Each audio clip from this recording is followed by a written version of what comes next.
أعوذ بالله من الشيطان الرجيم. بسم الله الرحمن الرحيم. الحمد للہ رب العالمین والصلاة والسلام علی نبینا محمد وعلی آلہ وصحبہ اجمعین، اما بعد۔ آج اللہ کے فضل و کرم سے ہم ایک عظیم کتاب یعنی کہ کتاب الفوائد کے ساتھ ہیں، جس کے مؤلف ہیں امام ابن القیم رحمہ اللہ، جو شاگرد خاص ہیں امام ابن تیمیہ رحمہ اللہ کے، لیکن وہ خود بھی ایک بڑے امام ہیں، خود بھی علم میں بہت ماہر ہیں، خود ان کی اپنی بہت سی کتب ہیں، ان کی اپنی شخصیت بھی ہے اپنے استاد کی شخصیت کے ساتھ ساتھ۔ اور جس موضوع پہ گفتگو ہو رہی تھی وہ یہ کہ آدم علیہ السلام کو ساری مخلوقات کے آخر میں کیوں رکھا گیا۔ یاد رہے کہ یہاں پہ مراد وہ اہم مخلوقات ہیں، مثال کے طور پہ فرشتے، جن، آسمان، زمین وغیرہ وغیرہ۔ تو ان میں سے سب سے آخر میں کون ہے؟ آدم علیہ السلام۔ تو اس میں کیا حکمتیں ہیں، یہ موضوع ہے امام ابن القیم رحمہ اللہ کا۔ اس بارے میں وہ 9 حکمتیں ذکر کر چکے ہیں، آج 10ویں حکمت ہم پڑھیں گے۔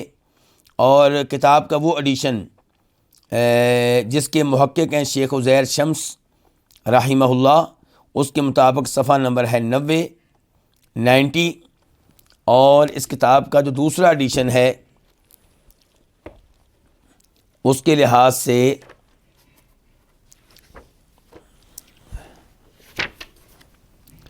صفحہ نمبر بنے گا 132۔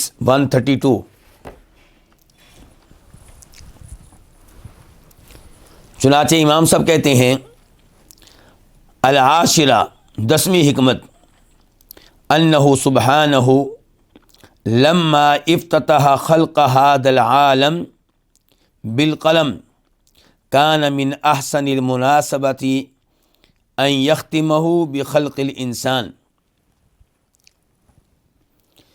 کہ یقیناً اللہ سبحانہ و تعالیٰ نے اس جہان کی تخلیق کا آغاز قلم سے کیا۔ اور اس موضوع پہ پہلے گفتگو ہو چکی ہے کہ صحیح بات یہ ہے اور راجح موقف یہ ہے کہ قلم سے پہلے اللہ تعالیٰ عرش کو پیدا کر چکے تھے، اور قلم سے پہلے پانی بھی موجود تھا، کیونکہ اللہ کا عرش پانی پہ تھا۔ البتہ ان چیزوں کے بعد پھر قلم کو پیدا کیا گیا ہے، باقی مخلوقات سے پہلے قلم ہے۔ تو جب اللہ تعالیٰ نے اس جہان کی تخلیق اور پیدائش کا آغاز قلم سے کیا تو کان من احسن المناسبہ، تو بہترین مناسبت یہ تھی کہ اللہ تعالیٰ اس کا اختتام کریں، اس جہان کی تخلیق کا اختتام کریں انسان کی تخلیق کے ساتھ، انسان کی پیدائش کے ساتھ۔ اس جہان کی تخلیق کا آغاز ہوا قلم سے، تو اس لیے مناسب یہ تھا کہ اس جہان کی آخری تخلیق جو ہے وہ کیا ہو؟ وہ انسان ہو۔ یہ کہہ رہے ہیں امام ابن القیم رحمہ اللہ، کہتے ہیں فَإِنَّ الْقَلَمَ آلَةُ الْعِلْمِ، کیونکہ قلم علم کا وسیلہ ہے، علم کا آلہ ہے، علم کا ذریعہ ہے۔ علم ملتا ہے کس کے ذریعے؟ قلم کے ذریعے۔ یہ بات کہاں سے لی امام ابن القیم رحمہ اللہ نے؟ سورہ علق آیت نمبر 3 اور 4، 3 اور 4، اقرأ وربک الاکرم، پڑھیے، آپ کا رب بہت کرم کرنے والا ہے۔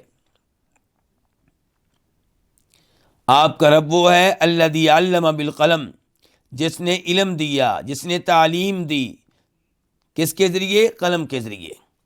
تو یہاں سے پتہ چلا کہ قلم جو ہے یہ علم کا ذریعہ ہے، علم کا آلہ ہے، اور یہ آیت ان آیات میں سے ایک ہے، ان 5 آیات میں سے ایک ہے جنہیں پہلی وحی کہا جاتا ہے۔ جب نبی علیہ السلام غار حرا میں تھے تب یہ پہلی وحی نازل ہوئی تھی۔ تو امام صاحب کہہ رہے ہیں کہ آغاز ہوا اس جہان کی تخلیق کا قلم سے، تو مناسب یہ تھا کہ اختتام ہو انسان کی تخلیق سے، انسان کی تخلیق پہ، کیونکہ قلم جو ہے وہ علم کا آلہ ہے، اور والانسان هو العالم، اور انسان وہ صاحب علم ہے۔ جب آغاز قلم سے ہوا تو اختتام اس سے ہوا جو صاحب علم ہے، جس نے قلم کے ذریعے علم لینا ہے، جس کو علم ملنا ہے۔ چنانچہ اللہ تعالیٰ فرماتے ہیں آیت نمبر 5 میں سورہ علق میں کہ علم الانسان ما لم یعلم۔ پہلے اللہ نے کہا کہ اللہ نے قلم کے ذریعے علم دیا، پھر فرمایا علم الانسان ما لم یعلم، اللہ نے انسان کو علم دیا ان چیزوں کا جن چیزوں کا علم انسان کے پاس نہیں تھا۔ تو یہ تعلق ہے قلم میں اور انسان میں، پہلی مخلوق میں اور آخری مخلوق میں۔ وَلِهَذَا أَظْهَرَ سُبْحَانَهُ فَضْلَ آدَمَ عَلَى الْمَلَائِكَةِ بِالْعِلْمِ الَّذِي خُصَّ بِهِ دُونَهُمْ، اسی لیے اللہ سبحانہ و تعالی نے ظاہر کیا، واضح کیا آدم علیہ السلام کی فرشتوں پہ فضیلت کو، برتری کو۔ اللہ نے واضح کیا کہ آدم علیہ السلام فرشتوں سے کیا ہیں؟ افضل ہیں۔ اس برتری کو اللہ نے واضح کیا کس چیز کے ذریعے؟ بالعلم، اس علم کے ذریعے الذی خص بہ، جس کے ساتھ خصوصیت بخشی گئی آدم علیہ السلام کو، جس کے ساتھ خاص کیا گیا آدم علیہ السلام کو، جو خصوصی طور پہ آدم علیہ السلام کو دیا گیا، دونہم، ان کے علاوہ، ان کے بغیر، یعنی ان کو یہ علم نہیں دیا گیا۔ کن کو؟ فرشتوں کو۔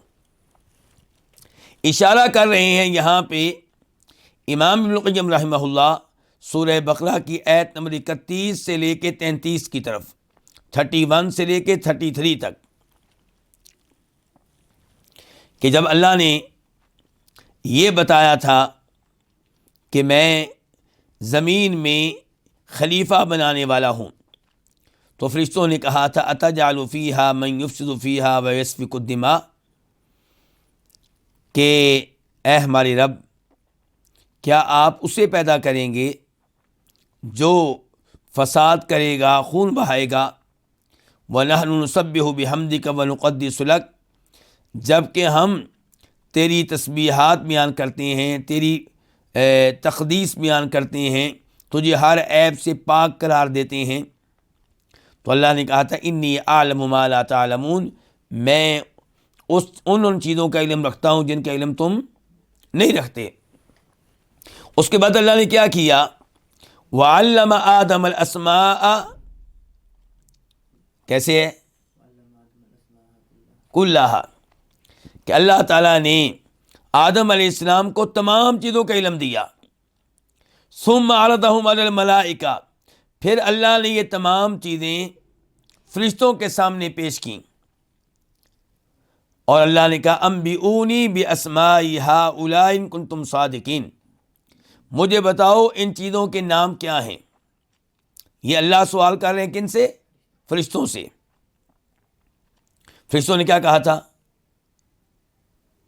قالوا سبحانک لا علم لنا الا ما علمتنا، فرشتوں نے آگے سے کہا کہ یا اللہ تو ہر عیب سے پاک ہے، یعنی کہ اگر تو اس انسان کو پیدا کرنے لگا ہے تو اس کے پیچھے تیری کئی حکمتیں ہیں، تو کوئی بھی کام بے حکمت نہیں کرتا، بے فائدہ نہیں کرتا۔ ہمارے پاس تو وہی علم ہے جو تو نے ہمیں دے دیا، یعنی کہ ہم ان چیزوں کے نام نہیں جانتے، ہمارے پاس ان چیزوں کے ناموں کا علم نہیں ہے۔ فرشتے اقرار کر رہے ہیں۔ پتہ چلا کہ فرشتے حالانکہ اللہ رب العزت کے مقرب ہیں، اللہ کی خاص مخلوق ہیں، ہر وقت اللہ کی تسبیح بیان کرنے والے ہیں، وہ بھی عالم الغیب نہیں ہے۔ ان کے پاس بھی اتنا ہی علم ہے جتنا اللہ دے دے، جو علم اللہ نہ دے وہ ان کے پاس بھی نہیں ہے۔ اس کے بعد اللہ تعالی نے کیا کیا؟ اللہ تعالیٰ نے آدم علیہ السلام سے مطالبہ کیا کہ یا آدم انبئہم باسمائہم، اے آدم آپ ان فرشتوں کو بتائیں کہ ان چیزوں کے، ان مخلوقات کے نام کیا ہیں۔ تو آدم علیہ السلام نے وہ نام بتا دیے۔ جب بتا دیے تو اللہ نے کہا کہ میں نے تم سے کہا نہیں تھا کہ میں علم رکھتا ہوں ان چیزوں کا جن کا تم علم نہیں رکھتے، اور میں جانتا ہوں جو کچھ تم ظاہر کرتے ہو، جو تم چھپاتے ہو۔ تو اللہ نے اس موقع پہ آدم علیہ السلام کی فرشتوں پہ برتری اور فضیلت کو واضح کیا، کس چیز کے ذریعے؟ علم کے ذریعے۔ تو یہ تعلق ہے علم کا تعلق، کس میں؟ پہلی مخلوق قلم میں اور آخری مخلوق انسان میں۔ قلم علم کا ذریعہ ہے، علم کا وسیلہ ہے، اور انسان وہ مخلوق ہے جس نے یہ علم لینا ہے، جو صاحب علم ہے۔ گویا کہ پہلے پیدا کیا گیا قلم کو، اور آخر میں اس عظیم مخلوق کو پیدا کیا گیا جنہوں نے قلم سے فائدہ اٹھانا تھا، اور یہ فائدہ کون سا تھا؟ علمی فائدہ۔ اس کے بعد امام ابن القیم رحمہ اللہ فرماتے ہیں وَتَأَمَّلْ، آپ غور کریں، کیف کتب سبحانہ عذر آدم قبل حبوطہ للارض، کہ اللہ تعالیٰ نے کیسے آدم علیہ السلام کا عذر لکھ دیا ان کے زمین کی طرف اتر جانے سے پہلے پہلے۔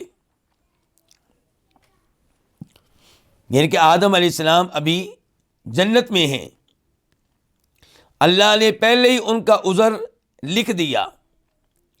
وَنَبَّهَ الْمَلَائِكَةَ عَلَىٰ فَضْلِهِ وَشَرَفِهِ، اور اللہ تعالیٰ نے فرشتوں کو آگاہ کر دیا، بتا دیا، خبردار کر دیا، کس کے بارے میں؟ آدم علیہ السلام کی فضیلت کے بارے میں، وشرفی، اور ان کے مقام و مرتبہ کے بارے میں، ان کی شان کے بارے میں۔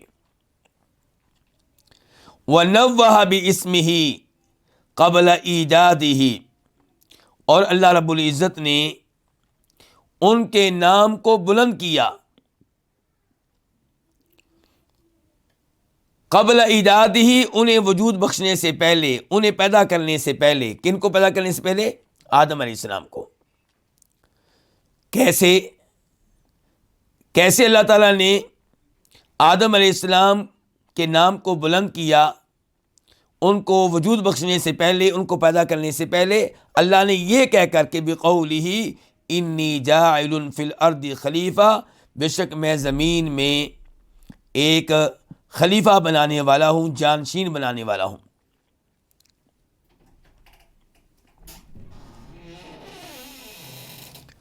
یہاں پہ غور کیجئے گا کہ اللہ نے کہا میں زمین میں ایک جانشین بنانے والا ہوں۔ اللہ نے یہ نہیں کہا کہ میں زمین میں اپنا جانشین بنانے والا ہوں، اپنا خلیفہ بنانے والا ہوں۔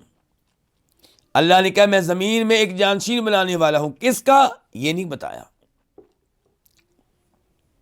اب بہت سے لوگ یہ کہہ جاتے ہیں کہ انسان خلیفہ ہے اللہ رب العزت کا، انسان جانشین ہے کس کا؟ اللہ رب العزت کا۔ اور یہ بڑی عجیب بات ہے۔ خلیفہ کوئی کسی کا تب ہوتا ہے جب وہ جس کا خلیفہ بننا ہے، جانشین بننا ہے، وہ فوت ہونے والا ہو۔ وہ فوت ہو جائے تو آپ اس کے خلیفہ اور جانشین بنیں گے، یا وہ غائب ہو جائے، کہیں پہ چلا جائے تو آپ اس کے جانشین بنیں گے۔ مثال کے طور پہ کسی ملک کا بادشاہ فوت ہوگا تو کوئی اور آدمی اس کا جانشین بنے گا، یا وہ کسی اور ملک چلا جائے علاج کروانے کے لیے، کسی اور غرض سے چلا جائے تو بعد میں اس ملک کے سسٹم کو چلانے کے لیے کوئی اس کا جانشین بنے گا۔ یا تیسری شکل یہ ہوتی ہے کہ وہ جس کا خلیفہ بنا جا رہا ہے، جس کا جانشین بنا جا رہا ہے، اس کے اوپر کام کا بہت زیادہ لوڈ ہے، اتنا کام وہ سنبھال نہیں سکتا، تو اپنا کام تقسیم کر دیتا ہے اور کچھ لوگوں کو اپنا کیا بنا دیتا ہے؟ خلیفہ اور جانشین۔ کہ یہ کام آپ نے میرا یہ کام کرنا ہے. مثال کے طور پہ آج کل مختلف ممالک کی طرف دیکھ لیں, وزیر اعظم ہوتا ہے, وزیر اعظم کے نیچے کیا ہوتے ہیں؟ وزیر, منسٹر. اب یہ وزیر اعظم اکیلا پورا ملک نہیں چلا سکتا, کمزور سی مخلوق ہے, صلاحیتیں محدود ہیں, طاقتیں محدود ہیں. تو یہ اپنے منسٹر مقرر کرتا ہے. آپ میرے منسٹر ہیں, آپ نے مثال کے طور پہ ملک میں پانی کے معاملے کو دیکھنا ہے, آپ اس میں میرے جانشین ہیں. آپ تعلیم کے معاملے میں میرے جانشین ہیں, تعلیم کے معاملات کو آپ نے دیکھنا ہے. تو یہ ہوتی ہے جانشینی. اب اللہ رب العزت ہمیشہ سے ہیں, ہمیشہ رہیں گے, ازل سے ابد تک. اللہ تعالیٰ کے اوپر کبھی بھی موت طاری ہونے والی نہیں ہے. اللہ تعالیٰ موت سے پاک ہیں. تو اللہ کو پھر جانشین کی ضرورت نہیں ہے. اللہ غیب بھی نہیں ہے. اللہ تو مخلوق سے کہہ رہے ہیں وَإِذَا سَأَلَكَ عِبَادِي عَنِّي فَإِنِّي قَرِيبٌ, میرے بندے آپ سے میرے بارے میں سوال کریں, میں تو قریب ہوں. اجیب دعوت الداعی اذا دعانی, جب بھی دعا کرنے والا مجھ سے دعا کرے میں اس کی دعا کو قبول کرتا ہوں. اور اللہ تعالیٰ نہ تھکنے والے, نہ بے بس, نہ سونے والے, نہ کوئی اور کمی کوتاہی نعوذ باللہ اللہ کی ذات میں موجود ہے. تو اللہ کو کسی بھی لحاظ سے کسی کی جانشینی کی ضرورت نہیں ہے. اس لیے یہ کہنا کہ انسان اللہ کا جانشین ہے, یہ بات محل نظر ہے. میں اس بارے میں کچھ گفتگو آپ کے سامنے رکھنا چاہوں گا. امام ابن القیم رحمہ اللہ کی کتاب مفتاح, یہ دیکھیں, مفتاح دار السعادہ سے, مفتاح دار السعادہ جو میرے پاس ایڈیشن ہے دار ابن القیم کا, اس کے اعتبار سے پہلی جلد ہے, والیوم نمبر 1, اور صفحہ نمبر ہے 469 469.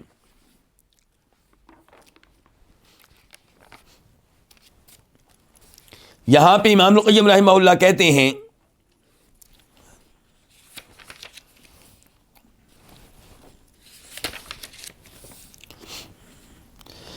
کہ کچھ لوگ یہ بات کہہ دیتے ہیں کہ فلاں شخص اللہ کا خلیفہ ہے اللہ کی زمین پہ. کہتے ہیں یہ لوگ دلیل کس کو بناتے ہیں؟ سورہ بقرہ کی آیت نمبر 30 کو, 30 کو, وہی جو ابھی ہم پڑھ رہے ہیں کہ انی جاعل فی الارض خلیفہ, کہ خود اللہ نے کہا کہ میں زمین میں خلیفہ بنانے والا ہوں. اور مزید دلیل بناتے ہیں سورہ نام کی آیت نمبر 165 165, وَهُوَ الَّذِي جَعَلَكُمْ خَلَائِفَ الْأَرْضِ, اور وہی ہے جس نے تمہیں زمین میں خلیفہ بنایا ہے. اور سورہ اعراف آیت نمبر 129 129, موسیٰ علیہ السلام اپنی قوم سے کہہ رہے ہیں عَسَىٰ رَبُّكُمْ أَن يُهْلِكَ عَدُوَّكُمْ,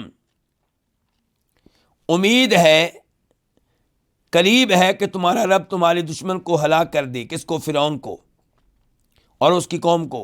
وَيَسْتَخْلِفَكُمْ فِي الْأَرْضِ, اور تمہیں جانشین بنائے کہاں؟ زمین میں. فَيَنْظُرَ, تو وہ دیکھے گا, كَيْفَ تَعْمَلُونَ, کہ تم کیسے عمل کرتے ہو. جانشینی ملنے کے بعد, خلافت ملنے کے بعد تمہارے اعمال کیسے ہیں. اور اللہ کے نبی فرماتے ہیں صلی اللہ علیہ وسلم ان اللہ ممکن لکم فی الارض, اللہ تمہیں زمین میں اقتدار دینے والا ہے. ومستخلفکم فیہا, اور اللہ تعالیٰ تمہیں زمین میں جانشینی خلافت دینے والا ہے. فناظر کیف تعملون, تو اللہ دیکھے گا تم کیسے اعمال کرتے ہو. فاتقوا الدنیا, دنیا سے بچ کے رہنا. واتقوا النساء, عورتوں کے فتنے سے بھی بچ کے رہنا. یہ مسلم شریف کی حدیث ہے, نمبر ہے اس کا 2742 2742. تو یہ ہے دلائل ان لوگوں کے جو کہتے ہیں کہ یہ کہا جا سکتا ہے کہ انسان اللہ کا خلیفہ ہے زمین میں. دوسرے گروہ نے کہا کہ نہیں, یہ الفاظ مناسب نہیں ہیں. دلیل کیا ہے کہ اللہ کا کوئی خلیفہ کیوں ہوگا؟ نہ اللہ نعوذ باللہ فوت ہونے والے ہیں، نہ اللہ غائب ہونے والے ہیں، نہ اللہ تعالیٰ کسی کی مدد کے محتاج ہیں۔ اللہ موجود ہیں، قریب ہیں، دیکھ رہے ہیں، سن رہے ہیں، تو ناممکن ہے کہ کوئی اللہ کا جانشین بنے، خلیفہ بنے۔ بلکہ یہ بڑی اہم بات ہے، سنیے گا ذرا، بڑی اہم بات ہے، بلکہ اللہ تعالیٰ مومن بندے کا خلیفہ بنتا ہے۔ بندہ اللہ کا خلیفہ نہیں ہے، کوئی نبی اللہ کا خلیفہ نہیں ہے، بلکہ اللہ مومن بندے کا خلیفہ ہے۔ کیسے؟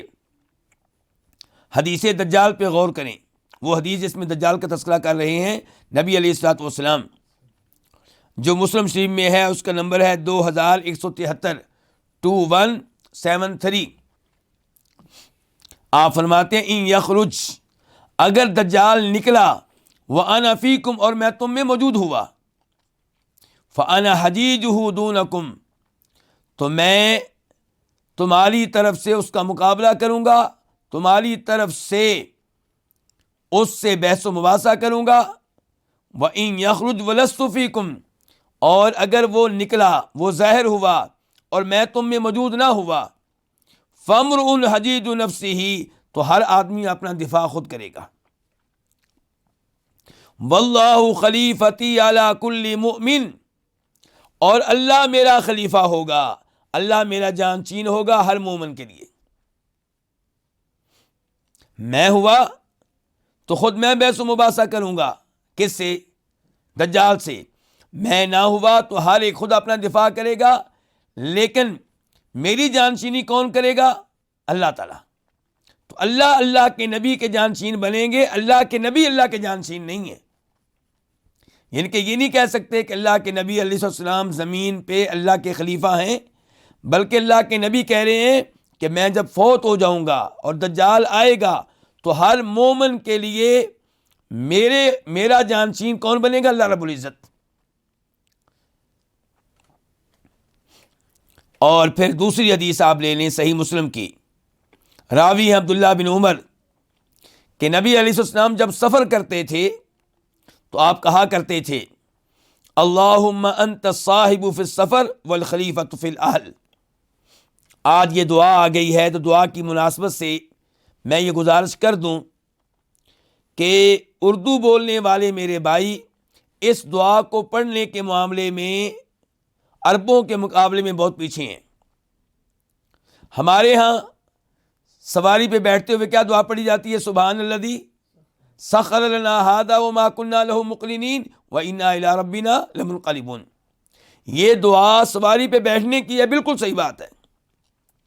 جب بھی آپ گاڑی پہ بیٹھیں، ٹرین پہ بیٹھیں، جہاز پہ بیٹھیں، سائیکل پہ بیٹھیں، موٹر سائیکل پہ، اسکوٹی پہ بیٹھیں تو آپ یہ دعا پڑھیں۔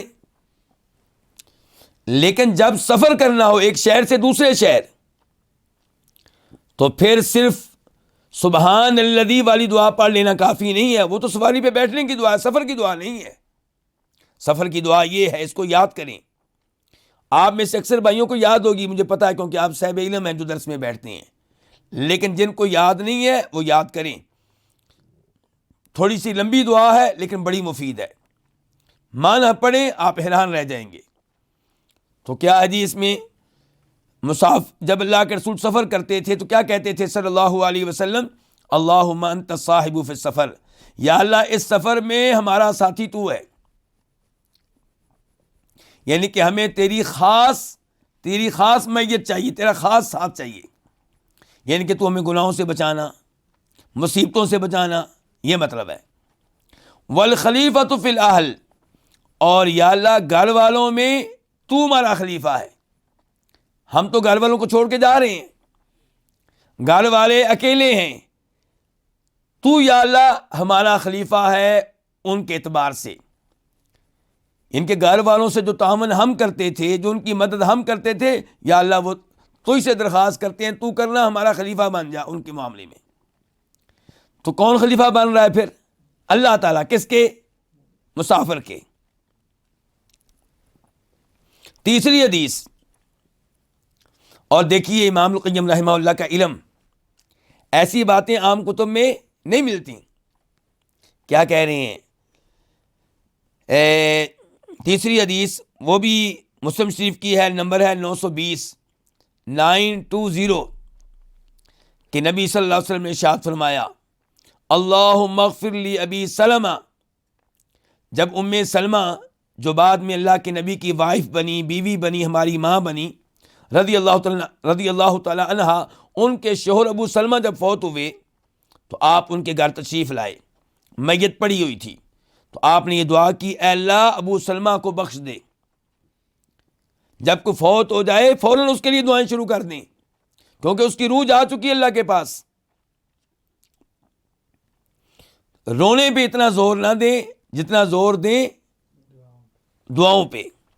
تو اے اللہ ابو سلمہ کو بخش دے، ورفع درجتہ فی المہدیین، یا اللہ اس کا درجہ بلند کر کے، اس کی شان بلند کر کے اس کا درجہ ان کے ساتھ کر دے جو تیرے ہدایت یافتہ بندے ہیں. کون؟ اللہ کے نبی، اللہ کے صدیق، اللہ کے شہداء. وخلف فی اہلہ، یا اللہ ابو سلمہ کا خلیفہ بن جا، جانشین بن جا ابو سلمہ کے گھر والوں میں. تو خلیفہ پھر کون بنتا ہے؟ اللہ. انسان نے غائب ہونا ہے، انسان نے فوت ہونا ہے، انسان کا اللہ خلیفہ بنے گا، انسان اللہ کا خلیفہ نہیں بن سکتا. امام القیم رحمہ اللہ کہتے ہیں فاللہ تعالی ہوا خلیفۃ العبد، اللہ ہی بندے کا خلیفہ بنتا ہے. لأن العبد یموت، کیونکہ بندہ فوت ہو جاتا ہے. فیحتاج الی من یخلف فی اہلہ، تو اسے حاجت ہے اس کی جو اس کے گھر والوں میں اس کا خلیفہ بنے. اور جہاں تک تعلق ہے اس آیت کا جو ہمارا ابھی آج کا موضوع ہے کہ انی جاعل فی الارض خلیفہ، سورہ بقرہ آیت نمبر 30، تو امام القیم کہتے ہیں کہ اس میں کوئی اختلاف نہیں ہے کہ اس سے مراد اکیلے آدم نہیں ہے، آدم علیہ السلام اور ان کی اولاد ہے. اور جمہور اہل تفسیر کا یہ موقف ہے. یہ کون کہہ رہے ہیں؟ امام القیم رحمہ اللہ کہہ رہے ہیں جمہور اہل تفسیر کا یہ موقف ہے کہ اللہ نے آدم علیہ السلام اور ان کی اولاد کو خلیفہ بنایا ہے اس مخلوق کا جو انسان سے پہلے زمین پہ رہ رہی تھی. اور دوسرا موقف یہ ہے کہ انسان خلیفہ بنا ہے جنوں کا جو زمین پہ رہتے تھے. تیسرا موقف یہ ہے کہ انسان خلیفہ بنا ہے، جانشین بنا ہے فرشتوں کا جو جنوں کے بعد زمین پہ رہتے رہے. تو یہ بہرحال سب اقوال ہیں.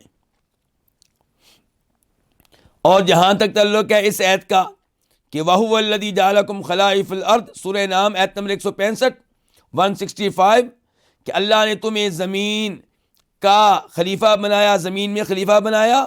تو اس سے مراد یہ نہیں ہے کہ انسان اللہ کا خلیفہ ہے، اس سے مراد یہ ہے کہ انسانوں میں سے کچھ انسان دوسرے کے خلیفہ ہیں. باپ کے بعد بیٹا، پھر پوتا، پھر پڑپوتا، یہ ایک دوسرے کے کیا بن رہے ہیں؟ ایک دوسرے کا خلیفہ بن رہے ہیں. تو یہ مراد ہے خلیفہ بننے سے. ایک قوم ہے آج زمین پہ، وہ ختم ہو جائے گی، دوسری قوم ان کی خلیفہ اور جانشین بن جائے گی.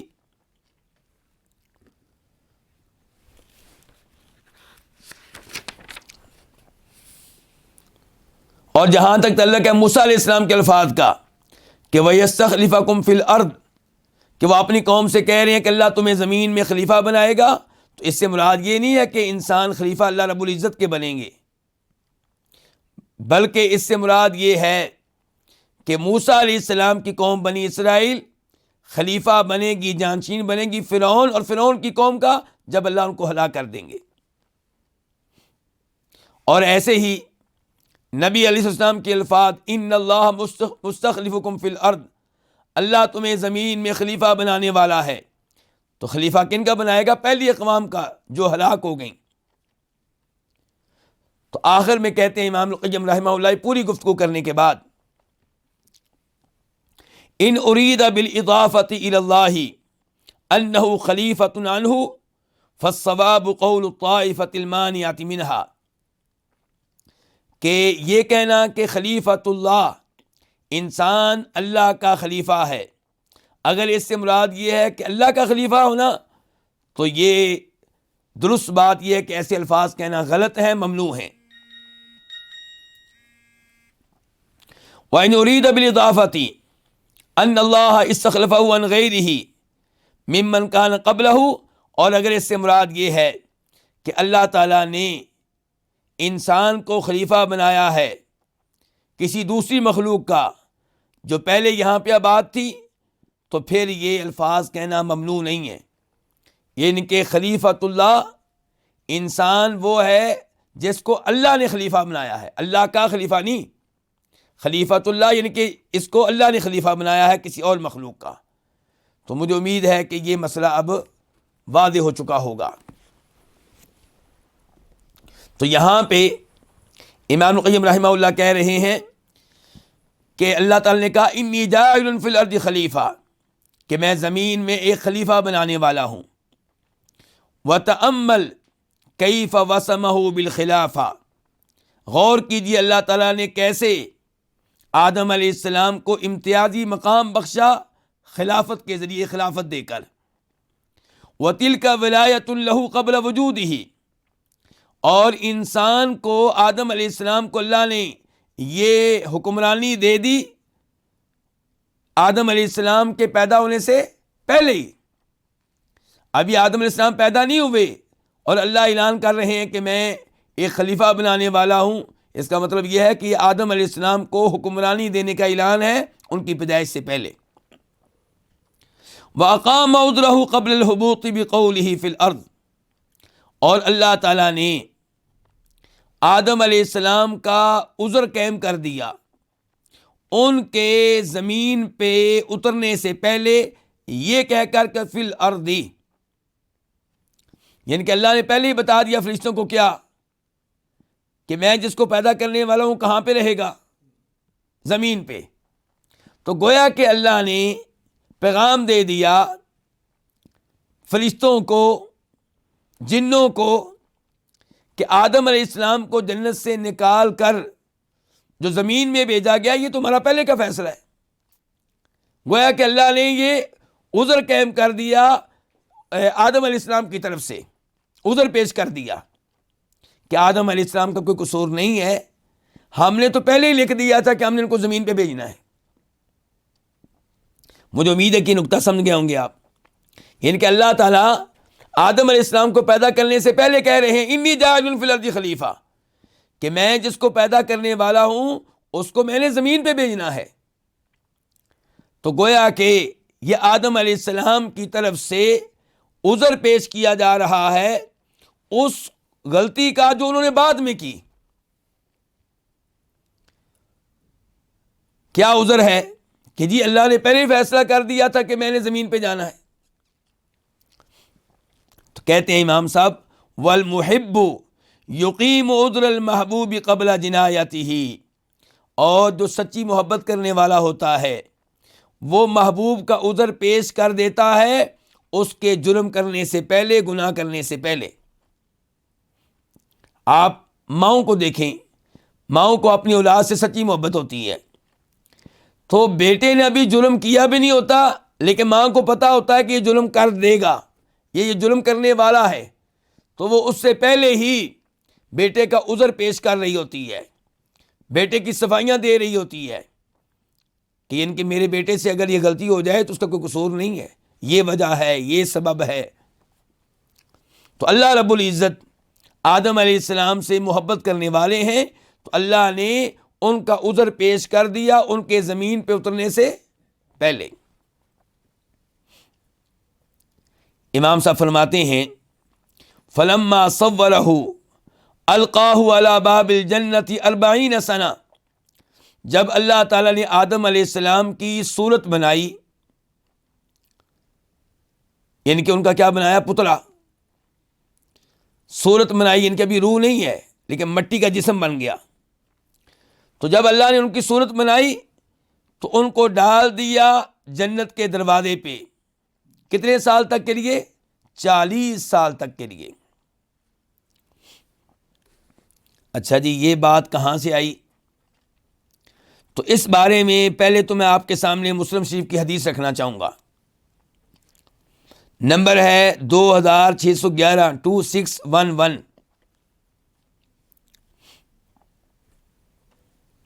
راوی ہیں انس بن مالک رضی اللہ تعالی عنہ. فرمایا نبی علیہ الصلوۃ والسلام نے لما صور اللہ آدم فی الجنہ، جب اللہ تعالیٰ نے جنت میں آدم علیہ السلام کی صورت بنائی، ترکہ ما شاء اللہ ان یترکہ، تو اللہ نے انہیں اسی طرح چھوڑ دیا جب تک اللہ نے چاہا. کتنے سال؟ اللہ کے نبی نہیں بتا رہے. اللہ کے نبی یہ کہہ رہے ہیں کہ آدم علیہ السلام کو اسی حالت پہ چھوڑ دیا جب تک اللہ نے چاہا. فجعل ابلیس یطیف بہ، نبی علیہ الصلوۃ والسلام ارشاد فرماتے ہیں تو ابلیس آدم علیہ السلام کے ارد گرد چکر لگانے لگا. ابھی آدم علیہ السلام کے جسم میں روح نہیں ڈالی گئی. ینظر، وہ ابلیس دیکھتا تھا کہ ما ہوا، یہ کیا چیز ہے جو اللہ نے بنائی ہے. فلما رآہ اجوف، جب اس نے آدم علیہ السلام کو دیکھا کہ یہ تو پیٹ والے ہیں، تو عرفا، اجوف کا معنی پیٹ والا بھی کیا جاتا ہے اور یہ بھی کہ کھوکھلے ہیں، ان کے جسم ہے اور اندر سے خالی ہے. تو جب ابلیس نے دیکھا کہ یہ تو اجوف ہیں، پیٹ والے ہیں، تو عرفا، وہ جان گیا کہ انہ خلق خلقا لا یتمالک، کہ اللہ نے ایسی مخلوق کو پیدا کیا ہے جس سے اپنے اوپر کنٹرول نہیں ہوگا، جو بے قابو ہوگا. اس سے کیا مراد ہے کنٹرول نہیں ہوگا؟ علماء کرام نے لکھا ہے اس سے مراد یہ ہے کہ جس سے اپنی خواہشات پہ کنٹرول نہیں ہوگا. تو یہ حدیث ہے مسلم شریف کی 2611 2611.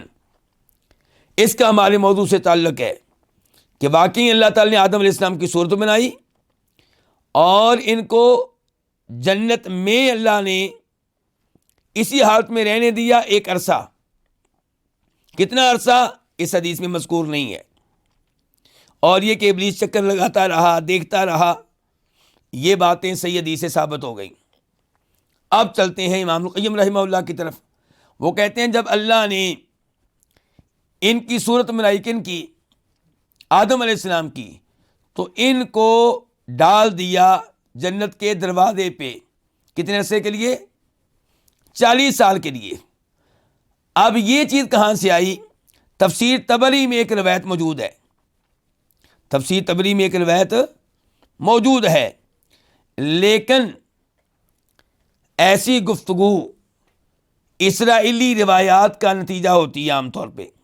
کس کا نتیجہ؟ یعنی کہ وہ معلومات جو یہودیوں اور عیسائیوں کی طرف سے مسلمانوں میں منتقل ہوئیں، ان کو کہا جاتا ہے اسرائیلی روایات. اور اسرائیلی روایات پہ ہم یقین نہیں کر سکتے. اسرائیلی روایات کا جو حکم ہے وہ کیا ہے؟ اسرائیلی روایات کو قبول کرنا چاہیے یا نہیں؟ اس بارے میں جو اصول ہے وہ بھی میں آج ذکر کر دوں. مجھے امید ہے کہ توجہ سے بات سنی جائے گی. کہ جو روایات ہم تک پہنچیں، تورات کی، انجیل کی، اسرائیلی روایات، ان کو لینا ہے کہ نہیں لینا، اس بارے میں اصول کیا ہے؟ اسرائیلی روایات 4 اقسام کی ہیں. نمبر 1، وہ اسرائیلی روایات جن کی تصدیق کرتا ہے ہمارا قرآن، جن کی تصدیق کرتی ہیں نبی علیہ السلام کی صحیح احادیث. تو ان اسرائیلی روایات کو لیا جائے گا، اس لیے کہ یہ معلومات قرآن میں آ گئیں، اس لیے کہ یہ معلومات صحیح حدیث میں آ گئیں. تو اسرائیلی روایات کو ذکر کریں گے مزید مانوسیت کے طور پہ. اصل ہمارا اعتماد اسرائیلی روایت پہ نہیں ہوگا بلکہ قرآن اور حدیث پہ ہوگا. مثال کے طور پہ سورہ کہف میں واقعہ ہے کس کا؟ موسیٰ علیہ السلام کا اور خضر علیہ السلام کا. لیکن اس واقعے میں موسیٰ علیہ السلام کا نام آتا ہے، خضر علیہ السلام کا نام نہیں آتا، قرآن میں نام نہیں ہے. یہ کہا گیا اللہ کا ایک بندہ. اب وہ اللہ کے بندے کون تھے؟ اسرائیلی روایات سے پتہ چلتا ہے کہ وہ خضر تھے، جن کو خضر بھی پڑھا جاتا ہے. اب حدیث میں بھی آ گیا کہ وہ خضر تھے، تو یہاں پہ ہم نے یہ بات مان لی، کیونکہ کس میں آ گئی ہے؟ صحیح حدیث میں آ گئی ہے. دوسرے نمبر پہ وہ اسرائیلی روایات جن کی تردید ہوتی ہے قرآن سے، جن کی تردید ہوتی ہے نبی علیہ الصلوۃ والسلام کی احادیث سے. تو ایسی اسرائیلی روایات کو مسترد کر دیا جائے گا، ریجیکٹ کر دیا جائے گا، قبول نہیں کیا جائے گا. ان کا ذکر کریں گے بھی تو یہ بیان کرنے کے لیے کہ یہ غلط ہیں. جیسا کہ وہ اسرائیلی روایات جن میں جناب لوط علیہ السلام کی طرف کئی غلط باتیں منسوب کی گئی ہیں، جناب سلیمان علیہ السلام کی طرف کئی غلط باتیں منسوب کی گئی ہیں، جبکہ ہمیں پتہ ہے کہ یہ انبیاء کرام علیہم السلام معصوم ہیں اور ایسی چیزوں سے پاک ہیں، تو یہ سب باتیں ہم قبول نہیں کریں گے. تیسرے نمبر پہ وہ اسرائیلی روایات جن کے بارے میں قرآن و حدیث خاموش ہیں. قرآن و حدیث سے نہ ان کی تائید ملتی ہے نہ ان کی تردید، لیکن سمجھدار انسان، عالم دین جو قرآن و حدیث کا علم رکھتا ہو، اس کی عقل بتاتی ہے کہ یہ باتیں ناممکن ہیں. یہ باتیں کیا ہیں؟ ناممکن ہیں. تو ایسی اسرائیلی روایات کو بھی ریجیکٹ کر دیا جائے گا، کیونکہ عقل سلیم جو ہے، صحیح قسم کی جو عقل ہے، وہ انہیں قبول نہیں کرتی. اور چوتھے نمبر پہ وہ اسرائیلی روایات جن کے بارے میں قرآن و حدیث خاموش ہیں اور عقل سلیم بھی انہیں غلط نہیں کہتی، عقل سلیم بھی ان کے بارے میں خاموش ہے. تو ایسی اسرائیلی روایات کو بیان تو کیا جا سکتا ہے، لیکن اللہ کے نبی علیہ السلام نے فرمایا نہ ان کی تصدیق کرو نہ ان کی تکذیب و تردید کرو. تو یہ ہے 4 طرح کی اسرائیلی روایات. تو یہ معلومات جو ابھی ہمارے سامنے ہیں، ان کے بارے میں یہی امید ہے کہ یہ اسرائیلی روایات ہیں. تو ان میں سے وہ باتیں جو قرآن و حدیث کے خلاف نہیں ہیں، عقل سلیم کے خلاف نہیں ہے، ان کا تذکرہ تو کیا جا سکتا ہے، لیکن ان پہ ہم ایمان نہیں لائیں گے، ان کی تصدیق نہیں کریں گے. تو امام صاحب کہہ رہے ہیں کہ جب اللہ نے آدم علیہ السلام کی صورت بنائی، شکل بنائی، تو انہیں ڈال دیا جنت کے دروازے پہ 40 سالوں کے لیے. لِأَنَّ دَأْبَ الْمُحِبِّ الوقوف علی باب الحبیبی، کیونکہ محبت کرنے والے کا معمول ہوتا ہے، محبت کرنے والے کی عادت ہوتی ہے، الوقوف کہ وہ ٹھہرا رہتا ہے اپنے محبوب کے دروازے پہ. گویا کہ آدم علیہ السلام اللہ سے محبت کرنے والے ہیں اور جنت اللہ تعالیٰ کی ہے، جنت کے دروازے پہ ڈال دیے گئے ہیں اور اپنے محبوب کے دروازے کھلنے کے منتظر ہیں. رما بہ فی طریقی ذلی لم یکن شیئا لئلا یعجب یوم اسجد. رما بہ، ان کو پھینک دیا، ان کو ڈال دیا، کن کو؟ آدم علیہ السلام کو. لم یکن شیئن کی ذلت کے راستے میں. کیا مطلب جی لم یکن شیئا؟ سورہ دہر، سورہ انسان، آیت نمبر 1، وہاں پہ اللہ تعالیٰ کہتے ہیں کہ انسان کسی وقت کچھ بھی نہیں تھا. لم یکن شیئا، کچھ بھی نہیں تھا، اس کا وجود نہیں تھا. تو اس راستے میں آدم علیہ السلام کو ڈال دیا گیا. کیوں؟ لِأَلَّا يُعْجَبَ، تاکہ یہ تکبر میں مبتلا نہ ہو. کب؟ جس دن اللہ تعالیٰ کہیں گے اسجدو، اے فرشتوں اس کو سجدہ کرو، جب اللہ تعالیٰ کہیں گے فرشتوں سے کہ آدم کو سجدہ کرو، تو یہ تکبر میں مبتلا نہ ہو، یہ جان کر کہ میری حقیقت کیا ہے، کسی وقت میرا وجود ہی نہیں تھا، اور وہ بھی وقت تھا کہ جب میرے جسم کو جنت کے دروازے پہ ڈال دیا گیا تھا اور مجھے پتہ بھی نہیں تھا۔ تو یہ چیزیں جب انسان کے ذہن میں رہیں گی، اپنے ماضی کو یاد رکھے گا، تو پھر تکبر میں مبتلا نہیں ہوگا یہ سوچ کے کہ جناب مجھے تو فرشتوں نے سجدہ کیا ہے۔ اسجدو، یہ سورہ بقرہ کی آیت نمبر 34 کے الفاظ ہیں، 34۔ اس کے بعد کہتے ہیں امام ابن القیم رحمہ اللہ، وَكَانَ إِبْلِيسُ يَمُرُّ عَلَى جَسَدِهِ، ابلیس گزرتا تھا آدم علیہ السلام کے جسم کے پاس سے، تو تعجب کرتا تھا آدم علیہ السلام پہ، وَيَقُولُ، اور کہتا تھا، لِأَمْرٍ قَدْ خُلِقْتَ، کسی عظیم کام کے لیے تجھے پیدا کیا گیا ہے، ثُمَّ يَدْخُلُ مِنْ فِيهِ، پھر داخل ہوتا آدم علیہ السلام کے منہ کی جانب سے، وَيَخْرُجُ، اور نکلتا، مِنْ دُبُرِهِ، ان کی پچھلی شرمگاہ کی جانب سے۔ اب یہ وہ روایات ہیں جن کی ہم نہ تصدیق کر سکتے ہیں نہ تردید کر سکتے ہیں، اللہ بہتر جانتا ہے۔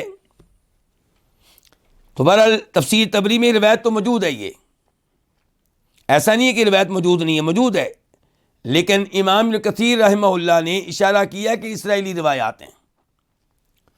وَيَقُولُ، اور وہ کہتا، کون؟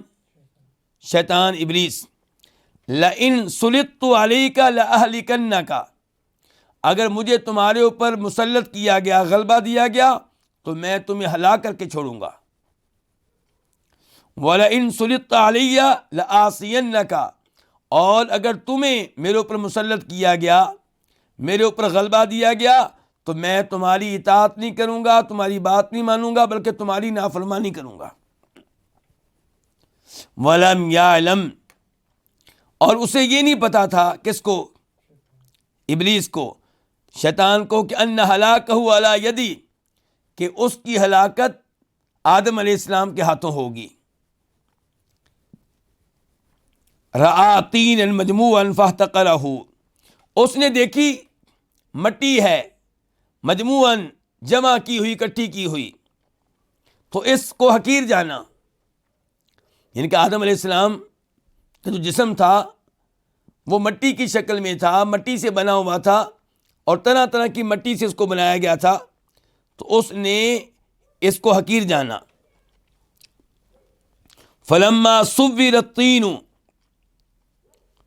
جب مٹی کو صورت کی شکل دی گئی، جسم بنا دیا گیا، تو دب فیہ داء الحسد، تو ابلیس میں حسد کی بیماری سرایت کر گئی، دبا سرایت کر گئی حسد کی بیماری۔ فلما نفخ فیہ الروح، اور جب آدم علیہ السلام کے جسم میں روح پھونک دی گئی، تو مات الحاسد، تو یہ حسد کرنے والا مر گیا۔ کیوں جی؟ ابلیس مر گیا تھا، مراد یہ کہ گویا کہ اس کے لیے موت تھی۔ آدم علیہ السلام کے جسم میں روح کا ڈالا جانا اس کے لیے موت کے مترادف تھا۔ فلما بسط له بساط العز، جب آدم علیہ السلام کے لیے عزت کی چٹائی بچھائی گئی، عرضت علیہ المخلوقات، تو آدم علیہ السلام کے سامنے مخلوقات پیش کی گئیں، یعنی کہ جب اللہ نے آدم علیہ السلام کا مقام و مرتبہ واضح کرنا چاہا، عزت کی چٹائی بچھا دی گئی، اور فرشتوں سے سوال کیا گیا کہ بتاؤ ان مخلوقات کے نام کیا ہیں، تو فاستحضر مدعی ونحن نسبح، تو جو یہ دعویٰ کرتے تھے کہ اے اللہ ہم تیری تسبیح بیان کرتے ہیں، وہ کون تھے؟ فرشتے. تو جو دعویٰ کرتے تھے اللہ ہم تو تسبیح بیان کرتے ہیں، ان دعویٰ کرنے والوں کو حاضر کیا گیا. اِلَىٰ حَاكِمِ أَنبِئُونِی، کس کے پاس حاضر کیا گیا؟ انبئونی، مجھے بتاؤ، کہنے والے حکمران کے پاس، جج کے پاس، قاضی کے پاس. اور یہ کون ہے؟ اللہ رب العزت. اللہ رب العزت نے کہا تھا نا کہ انبئونی، مجھے نام بتاؤ ان مخلوقات کے. وقد اخفى الوکیل عنہ بینۃ وعلم. اب اللہ رب العزت جج بھی ہیں اور آدم علیہ السلام کے وکیل بھی ہیں، ان کا دفاع کرنے والے بھی ہیں. تو اللہ نے کیا کیا؟ چھپا لیا. کیا چھپا لیا؟ وعلم کی دلیل کو. کیا مطلب ہے اس کا؟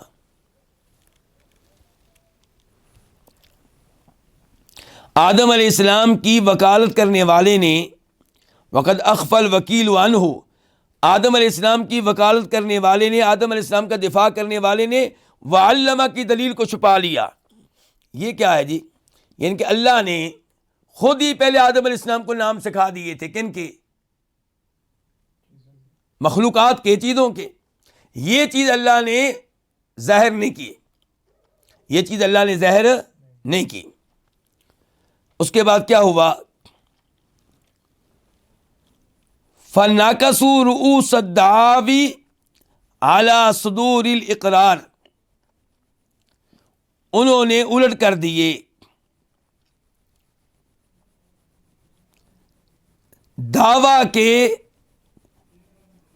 دعویٰ کرنے والوں کے جو سردار تھے، ان کو اقرار کے سینوں پہ الٹ دیا.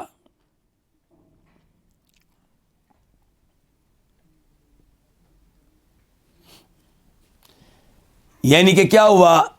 جو دعویٰ کرنے والے تھے کہ ہم تسبیح بیان کرنے والے ہیں اور آدم علیہ السلام کی کوئی خاص ضرورت اور حاجت نہیں ہے، اب انہوں نے اقرار کر لیا، مان لیا کہ یا اللہ ہمارے پاس تو یہ علم نہیں ہے، ہمارے پاس اتنا علم ہے جتنا تو نے دے دیا.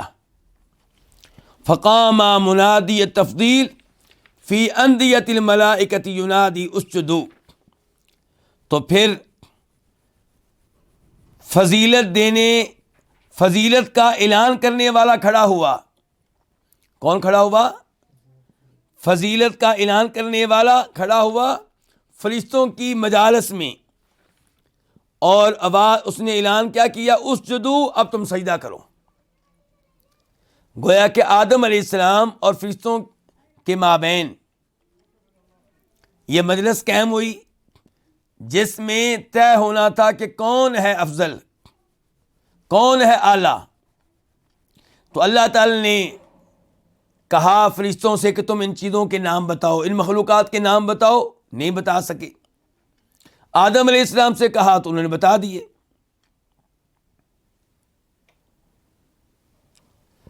تو اب گویا کہ اعلان کرنے والا اعلان کر رہا ہے. ان کے امام صاحب نے اس معاملے کو ایک ادبی شکل دی ہے،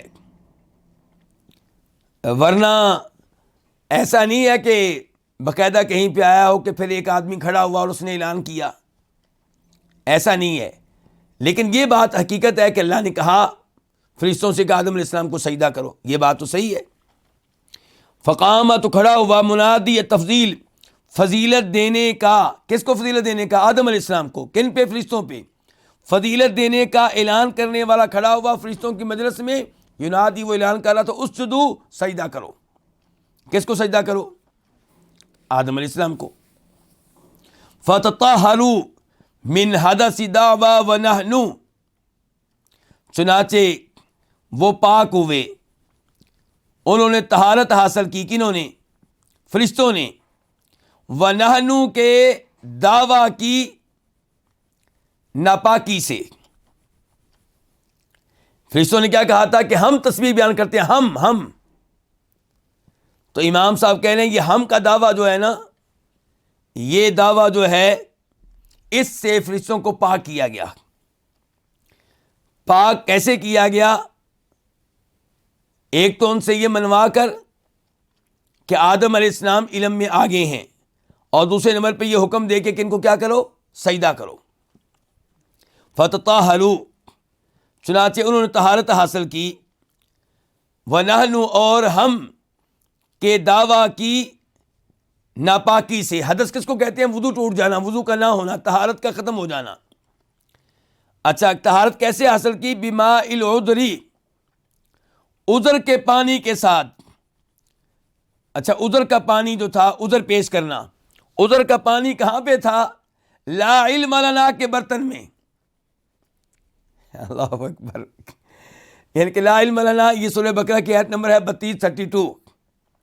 فرشتوں نے یہ کہا کہ ہمیں نہیں علم جی، ان مخلوقات کے ناموں کا ہمیں علم نہیں ہے۔ تو یہ برتن ہے کہ ہمارے پاس علم نہیں ہے، اس برتن میں پانی موجود ہے عذر پیش کرنے کا، معذرت کرنے کا۔ چنانچہ انہوں نے معذرت کی، اور معذرت کیوں کی؟ کیونکہ ان کا وضو ٹوٹ گیا تھا، کیا کہہ کے؟ ونحن کہہ کے، اور ہم۔ تو ہم جب انہوں نے کہا تھا، اس کے بعد ان کو یہ کہنا پڑا لا علم لنا۔ پہلے کہہ رہے تھے ہم تسبیح بیان کرتے ہیں، اب کیا کہہ رہے ہیں؟ لا علم لنا، یا اللہ ہمارے پاس تو علم ہی نہیں ہے، ہمارے پاس کوئی علم نہیں ہے۔ فسجدوا علی طہارت تسلیمی، انہوں نے سجدہ کیا سر تسلیم خم کر لینے کے وضو پہ۔ کون سا وضو کر کے انہوں نے سجدہ کیا؟ طہارت و تسلیم، مان لینا، سر جھکا دینا، آدم علیہ السلام کی شان کا اعتراف کر لینا۔ وقام ابلیس ناحیۃً، اور ابلیس کھڑا رہا ایک جانب، لم یسجد، اس نے سجدہ نہیں کیا، لأنہ خبث، کیونکہ وہ خبیث ہے، پلید ہے، گندا ہے۔ وقد تلوث بنجاست الاعتراض، اور اعتراض کرنے کی نجاست کے ساتھ وہ کیا ہو چکا ہے؟ اس کے ساتھ وہ یعنی کہ نہیں، وہ کیا لفظ بولتے ہیں، لت پت ہو چکا ہے۔ اعتراض کرنے کی پلیدگی کے ساتھ وہ لت پت ہو چکا ہے، یہ پلیدگی اس کو لگ چکی ہے۔ وما كانت نجاست تتلافى بالتطہیر، اور اس کی نجاست کا ازالہ نہیں ہو سکتا کس کے ساتھ؟ وضو کے ساتھ۔ کون سا وضو؟ جو وضو کنہوں نے کیا تھا؟ فرشتوں نے۔ لأنها عینیہ، کیونکہ یہ وہ نجاست ہے جو عینی ہے، جس کا اپنا جسم ہے، جس کا اپنا وجود ہے۔ تو اس لیے اس نجاست کو اچھی طرح دور کرنا پڑے گا، پھر جا کے طہارت ہوگی۔ فرشتوں والے انداز میں طہارت نہیں ہوگی۔ فرشتوں کی تو طہارت ہوگی یہ کہہ کہ لا علم لنا، نحن کہا تھا تو گویا کہ ان کا بھی وضو ٹوٹ گیا۔ جب انہوں نے کہا لا علم لنا، کہ ہمارے پاس کوئی علم نہیں ہے، مان لیا، تسلیم کر لیا، سر جھکا دیا، گویا کہ یہ انہوں نے اپنا عذر پیش کیا، اپنی معذرت پیش کی۔ تو اب ان سے کہا گیا سجدہ کرو۔ پہلے معذرت ان کے کیا بن گئی؟ وضو، اور سجدہ کرو یہ ان کی کیا بن گئی؟ نماز۔ تو فرشتے تو کامیاب ہو گئے۔ اور جہاں تک تعلق ہے ابلیس کا، تو یہ ایک سائڈ پہ کھڑا رہا، اس نے سجدہ نہیں کیا کیونکہ یہ خبیث ہے، اور پھر اعتراض کی پلیدگی میں لت پت ہو چکا تھا۔ تو اب اس کی جو پلیدگی تھی وہ اس چیز سے دور نہیں ہو سکتی تھی جس چیز سے ان کی معذرت قبول ہوئی، یعنی کہ فرشتوں کی، کیونکہ یہ جو ابلیس ہے اس کی جو نجاست ہے اور اس کے ساتھ جو پلید شے لگی ہوئی ہے وہ عینی ہے، اس کا اپنا وجود ہے، اپنا جسم ہے۔ اس کے بعد کہتے ہیں فلما تم کمال آدم، جب آدم علیہ السلام کا کمال مکمل ہو گیا۔ کیسے کمال مکمل ہو گیا؟ آدم علیہ السلام کا کامل ہونا یہ اپنے عروج پہ پہنچ گیا۔ ایک تو اس لیے کہ علم کے ذریعے اللہ نے ان کی شان اور ان کے مقام کو واضح کیا فرشتوں کے سامنے۔ دوسرے نمبر پہ سجدہ کرنے کا حکم مل گیا فرشتوں کو بھی اور جنوں کے سردار ابلیس کو بھی. تو اب آدم علیہ السلام کا کمال اپنے عروج پہ پہنچ چکا ہے. تو اب قیل کہا گیا لا بد من خالی جمال علی وجہ اسجدوا، سجدہ کرو کہ چہرے پہ خوبصورتی کا تل ضروری ہے. تل سمتے ہیں نا، تل